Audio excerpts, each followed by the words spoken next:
Today we're at Riverview Cemetery in beautiful Wallaceburg, Ontario.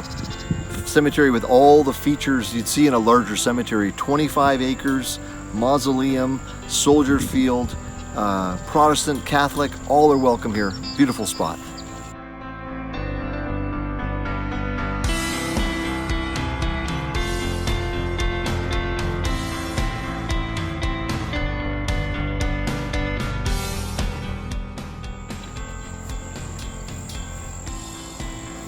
Certainly most cemeteries, Riverview being no exception, that there's a section that's kept separate, that's specially for the men and women of the armed forces that have given the ultimate sacrifice of their lives. This is where Remembrance Day services would take place. The pipes would be heard, but it's important that we remember our men and women that serve us in such a way.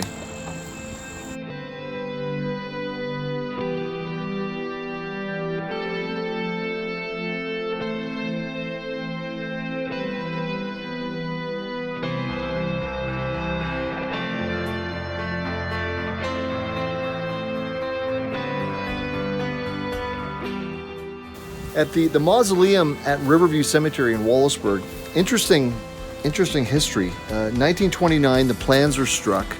The funds are starting to be gathered, but then at the time there's a controversy. There's some money that's stolen. $12,000 goes missing, and which creates about a 13-year gap in the completion of this place. It's completed in 1943, and bottom line is it's completed and the community has a mausoleum, but it's interesting the history that you can find on CK Cemeteries about the building of this wonderful place. There's room for 138 crypts in here, and my understanding is there's still room.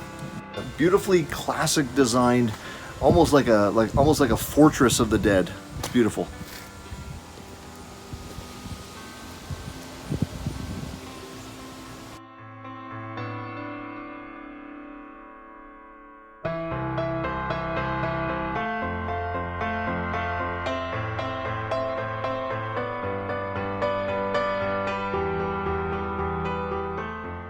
So this is just kind of, as it says here, people that make donations to keep the cemetery up. Cemetery up.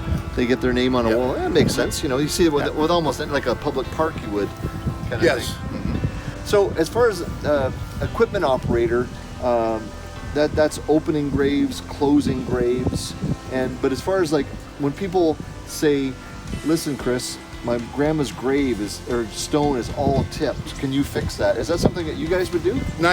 Nine times out of 10, they need a new foundation. Yeah, right. It's crumbled or something. $300 and $400, and they all say, "Well, we pay perpetual care." Well, yeah, that doesn't look after. Not for the stone. No. Yeah, that's right. Well, a lot of people basically think that, famished. Yeah. But if some lady comes in, she's 80 years old or 75 years old.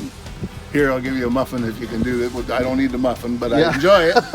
But I'll look after it for you. Well, that's good. You know, I think the public would hope that guys like you are working at places like this, that we're gonna care for our elders. Keep the people happy. Yeah, that's all it is.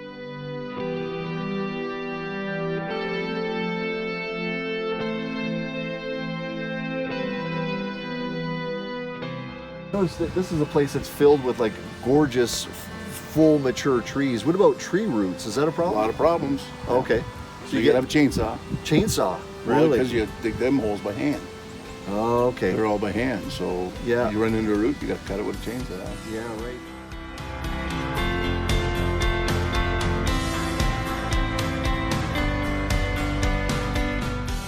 So I often have people wonder about winter time. Some people think, well, it's winter, you can't bury in the winter. No, you can. Yeah, because we're backhoes. They're pretty tough machines. If there's only a couple times where it froze so hard that I had to put a jackhammer on the back of the backhoe, and you just punch in your 4 holes and a couple more holes. But once you get past that frost, a foot or foot and a half, you can. Okay.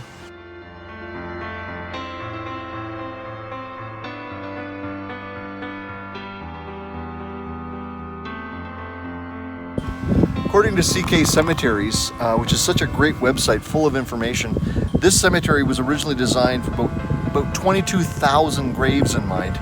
Mind you, that was made and designed before anyone predicted the rise of cremation. So the 22,000 graves, when you factor in cremation, that number will ultimately be a much larger number of families that will be interred here.